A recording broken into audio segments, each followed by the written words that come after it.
This is a quick session about a type project that I have worked on for about a year that launched a little bit earlier this year. It's a typeface called Girassol, and Girassol is a display typeface that is inspired by hand-painted street signs that I encountered in and around Carcavelos, Portugal, which is just outside Lisbon. The project itself is attempting to kind of collect all of these street signs that I encountered, synthesize them together into one internally consistent style, and to lovingly evoke the identity and the spirit of the region where I encountered these original forms. But something that was really important to me during this project was also acknowledging and kind of exploring my own relationship to the work and also my presence and place in the work. So what role I was playing in kind of interpreting and recreating this style. So some of the primary characteristics that you might notice about Girassol is that it has really condensed proportions in the tall set of characters, kind of moderate contrast. It also has these kind of pointy decorative serifs that pierce through the baseline and cap height of the typeface itself. There are also some like kind of playful flourishes on letters like J, R, Q, the figures as well, and these are meant to kind of mimic the decoration that's possible in hand-painted signage while bringing all of it together as a digital typeface. There's also a mixture of these angled top serifs that create kind of a unifying rhythm, but are still anchored by straighter bottom serifs that help with spacing, and we'll talk about that in a second. But there are also, I'm a huge fan of discretionary ligatures, and I thought that since this is a typeface that's based on hand-painted signage and based on like all these variations that we'll see in a few seconds, that it would be a really good opportunity to explore this and add a lot of like stylistic variations. So I threw in a lot of different little ligatures for random letter pairings like L and A, T and E. There's even like a little special version of two R's next to each other. These kind of play on the angular pointy bits of the font to evoke almost a sense of like improvisation. So I want to talk about the provenance of these forms a little bit more in detail. As I said before, they are based on hand-painted street signage in and around this region in Portugal. And the signs themselves appear to be a part of a larger family of hand-painted tile signs that are spread through this region and beyond. But the street signs maintain a really unique local identity. And this, I think, is because of their specific and kind of recent origin. So from the reference photos that I was able to collect last year, it appears that an organization called Cerâmica Artística de Carcavelos painted many of the signs in the early to mid 1990s. The signs that I encountered that were signed and dated had dates clustered kind of around 1993 to 1995. And from the stylistic variations that we'll see, it's also clear that multiple artists were involved in painting these signs, not just because of the letters themselves, but also from the kind of consistent frame motif and how it varied from place to place. And as I collected more photos around the area, this sort of taxonomy started to emerge among the different variations of letters that I was encountering. So I have a few more examples here. And all of the signs appear to be based on letter forms that are at least informed by Didone fonts, and most of them feature a combination of these taller, more condensed forms along with shorter, more square-shaped forms. So you can see the shorter ones up top and then the taller ones below. Sometimes the shorter ones are used for articles and connecting words. Sometimes they're used for like the type of street or place or plaza that is associated with it. But this sort of like internal system started to emerge. Here's the street for which the typeface is named. And each lettering artist tends to lend these signs a really unique touch. So you can see, like, just flipping back and forth between these two, you can see how different the frame is, how different the rendering of the castle up top is, and of course the letters themselves.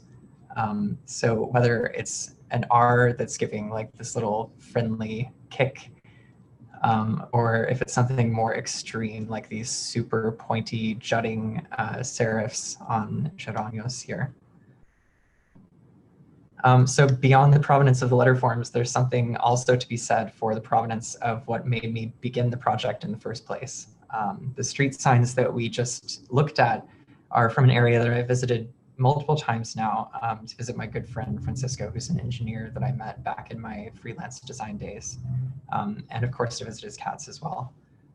The signs have always been, I've always been drawn to the signs, and I find them really enchanting because of their handmade nature.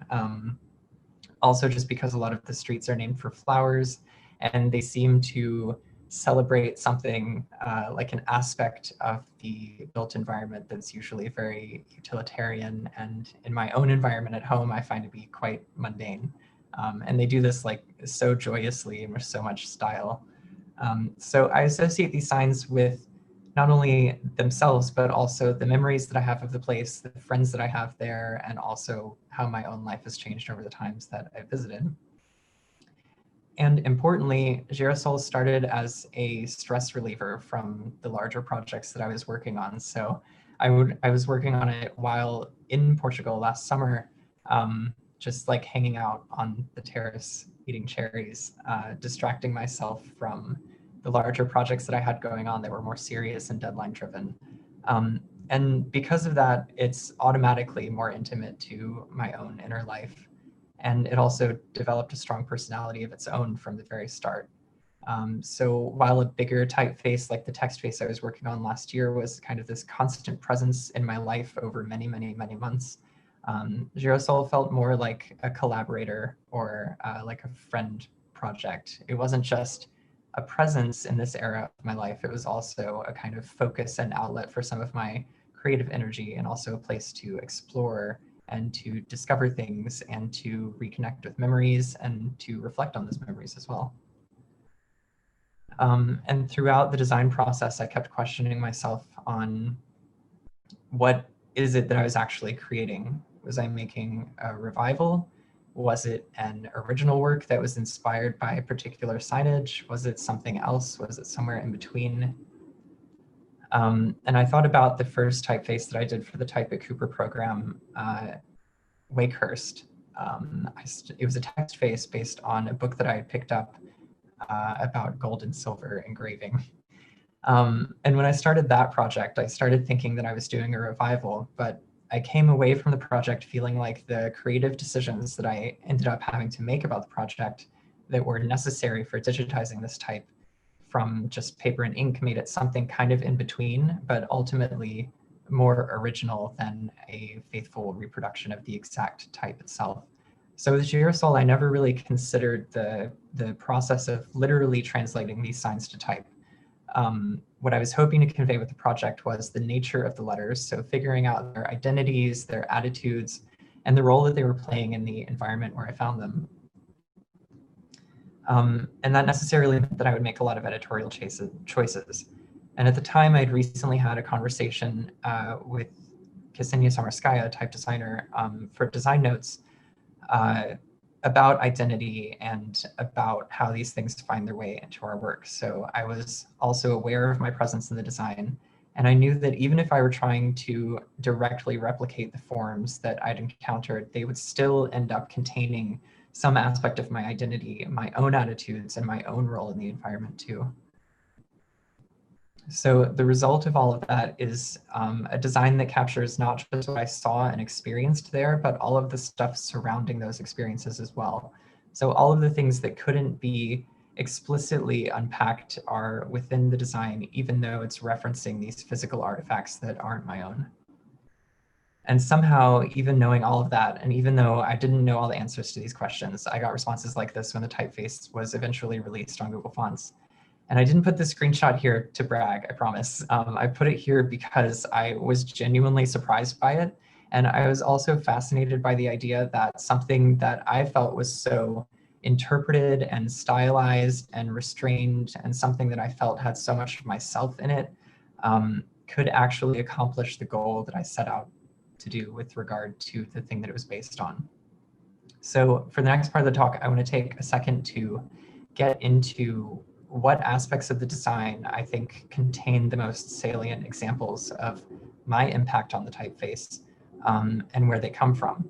So hopefully myself and we collectively can be more conscious of those in future projects, and also keep making great things that capture our intentions, the inspiration, and also ourselves in a good balance.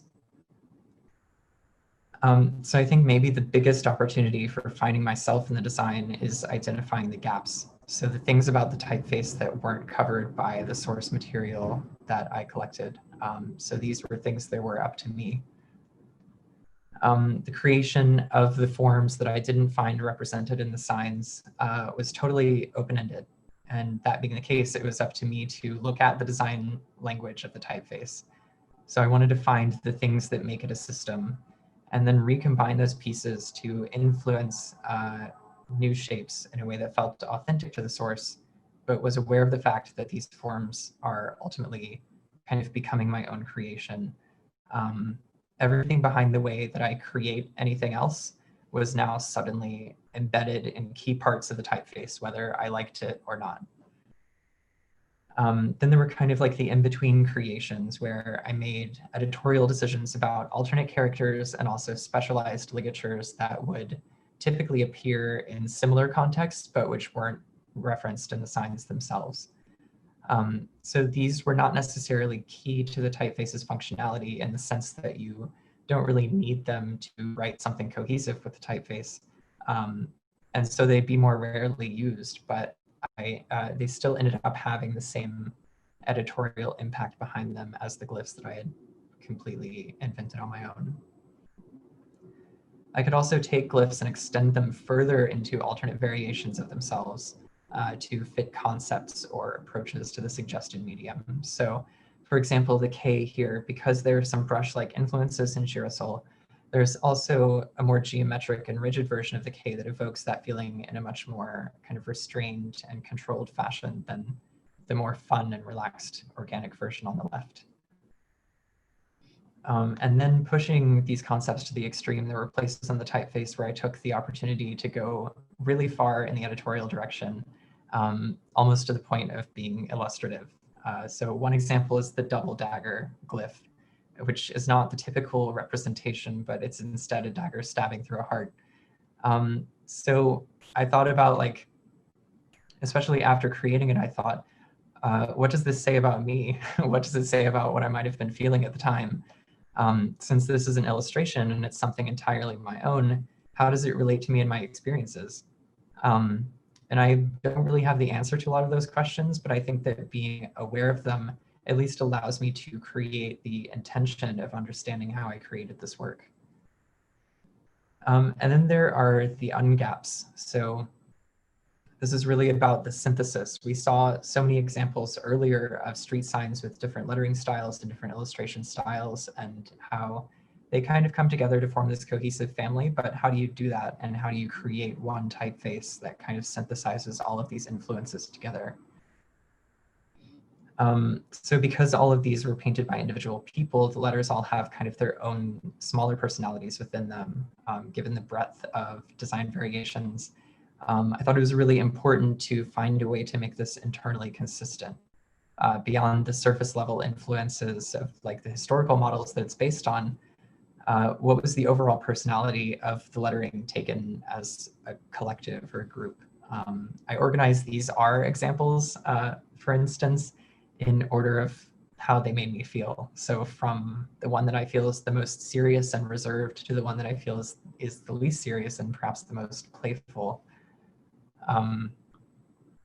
And in thinking about this, I thought that certainly the stylistic variations would reveal to me a kind of personality informed by the collective of artists who created them and about the place in which they appear. But I realized that my own perception and interpretation of that would always, no matter what, act as a lens over those factors.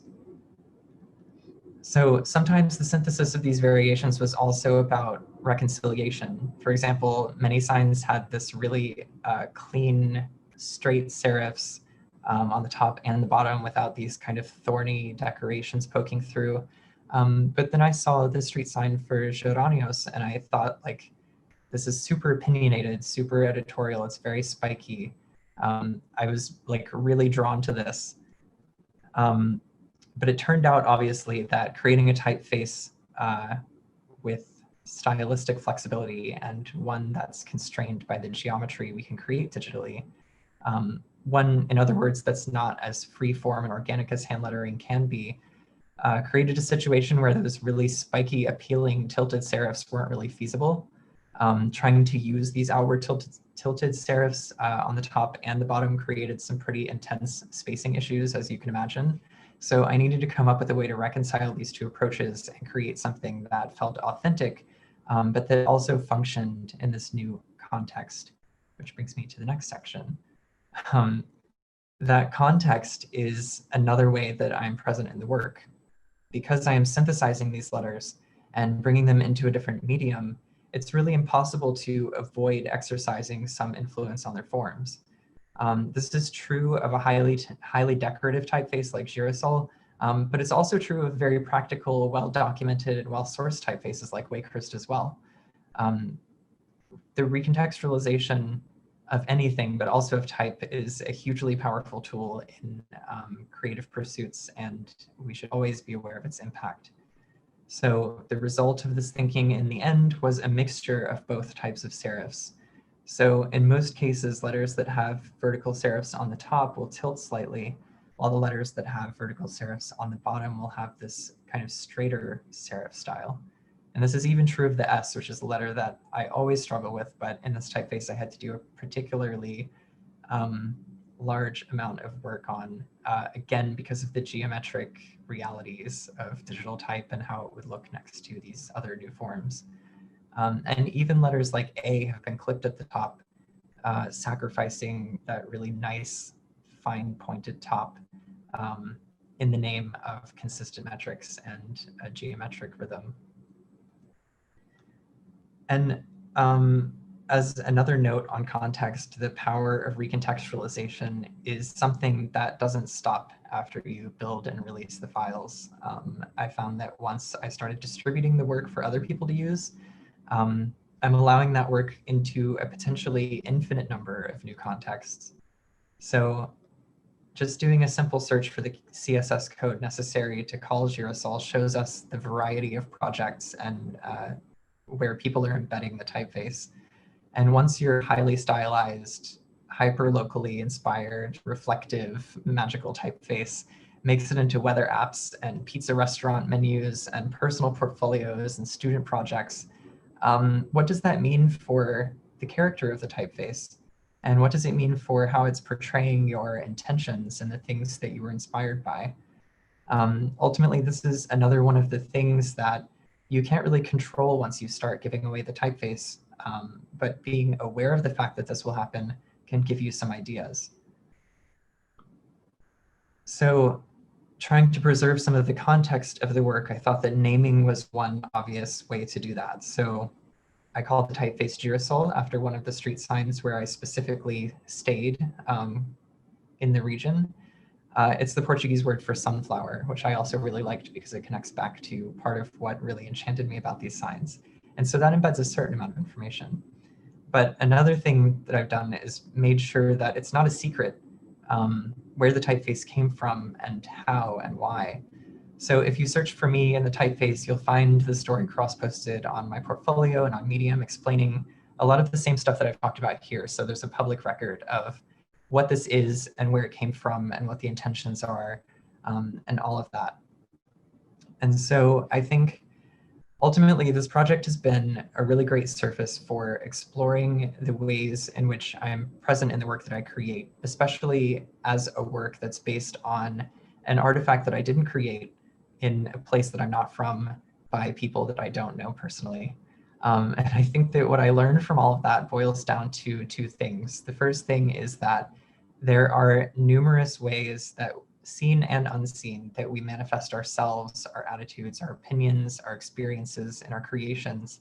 And most of them are not within our direct control, even if we try to control them or think that we're in control of them. And this would be true, again, even if I were just directly tracing the letter forms, even if I had 100 alternates for everything that represented the full breadth of every sign in the country. And going back to this quote from Ksenia, and I apologize for the like 98 sirens in the background, but going back to this quote from Ksenia on Design Notes, we should try to own those influences and make sure that they're in harmony with our intentions for the work that we're making. And so the second point that I want to make is that this kind of deliberation and awareness and the intentional exercise of our creative powers are all things that allow us to change our influence and our presence in the work from something that's accidental to something that's intentional and known, and to create something that can be authentic to its source and to ourselves, and to admit that as well. And that's it.